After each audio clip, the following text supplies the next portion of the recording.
तहलका मैगजीन ने इसे लेकर एक बड़ी रिपोर्टाज की थी। तहलका मैगजीन की इस रिपोर्ट के अनुसार रामदेव के चाहों ओर प्रचार और देश भर में उनकी दवाइयों की मांग को देखकर उत्तराखंड के कॉमर्स डिपार्टमेंट को शक हुआ कि सेल्स का आंकड़ा इतना कम तो नहीं हो सकता। उसने हरिद्वार के डाकघरों से इंफॉर्मेशन मंगाई।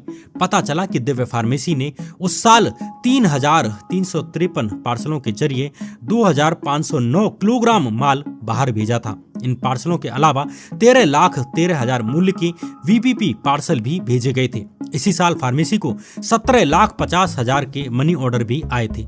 इन सभी सूचनाओं के आधार पर उत्तराखंड सरकार के कॉमर्स डिपार्टमेंट की स्पेशल इंफॉर्मेशन ब्यूरो यानी कि एसआईबी ने दिव्य फार्मेसी पर छापा मार दिया। इसमें सेल्स टैक्स की बड़ी चोरी पकड़ी जाती है। दिव्य फार्मेसी पर छापा मारने वाले तत्कालीन डिप्टी कमिश्नर जगदीश राणा तहलका मैगजीन को बताते हैं कि तब तक हम भी रामदेव जी के अच्छे कार्यों के लिए उनकी इज्जत करते थे, लेकिन टैक्स एडमिनिस्ट्रेटर के रूप में हमें मामला साफ साफ चोरी का दिख रहा था। राणा आगे बताते हैं कि मामला कम से कम 5 करोड़ रुपए की सेल्स टैक्स की चोरी का था। तहलका मैगजीन के अनुसार रामदेव से जुड़ी फार्मेसी पर छापा मारने पर उत्तराखंड के तत्कालीन राज्यपाल सुदर्शन अग्रवाल बड़े नाराज हुए थे। उन्होंने इस छापे की पूरी कार्रवाई की रिपोर्ट सरकार से मांगी थी। उस दौर में उत्तराखंड के chief finance secretary Indu Kumar Pandey ने राज्यपाल को भेजी रिपोर्ट में छापे की कार्रवाई को निष्पक्ष और जरूरी बताया।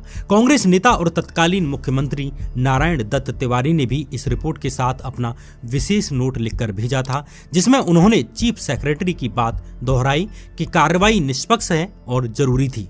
तहलका मैगजीन की रिपोर्ट के अनुसार उत्तराखंड के कई अधिकारी ये मानते हैं कि छापे की वजह से ही राणा पर जबरदस्त दबाव पड़ा था। इन अधिकारियों के मुताबिक राणा पर इतना दबाव पड़ा कि उन्हें 4 साल पहले ही रिटायरमेंट लेना पड़ा। एसआईबी के छापे के बाद ना तो सेंट्रल गवर्नमेंट ने और ना ही स्टेट गवर्नमेंट के किसी डिपार्टमेंट ने आज तक बाबा रामदेव के आश्रमों पर या उनके ट्रस्टों पर छापा मारा। तहलका मैगजीन की इस इन्वेस्टिगेटिव रिपोर्ट को दैनिक भास्कर ने भी छापा था। ये आज भी दैनिक भास्कर के वेबसाइट पर पढ़ी जा सकती है। इसे आप स्क्रीन पर अभी देख सकते हैं। तहलका मैगजीन की रिपोर्ट आगे कहती है कि सेल्स टैक्स कम दिखाना तो टैक्स चोरी का सिर्फ एक छोटा सा तरीका था। रामदेव की दिव्य फार्मेसी एक और तरीके से भी टैक्स की बड़ी चोरी कर रही थी। तहलका मैगजीन को मिले दस्तावेज बताते हैं कि उस साल दिव्य फार्मेसी ने लगभग 30,17,000 रुपए की दवाइयों का स्टॉक ट्रांसफर बाबा रामदेव द्वारा चलाए जा रहे दिव्य योग मंदिर ट्रस्ट को किया था। लेकिन दिव्य फार्मेसी ने टैक्स रिटर्न में बताया कि ये दवाएं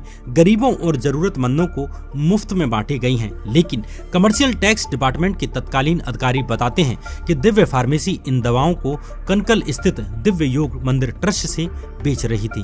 इस वीडियो में आगे बढ़ने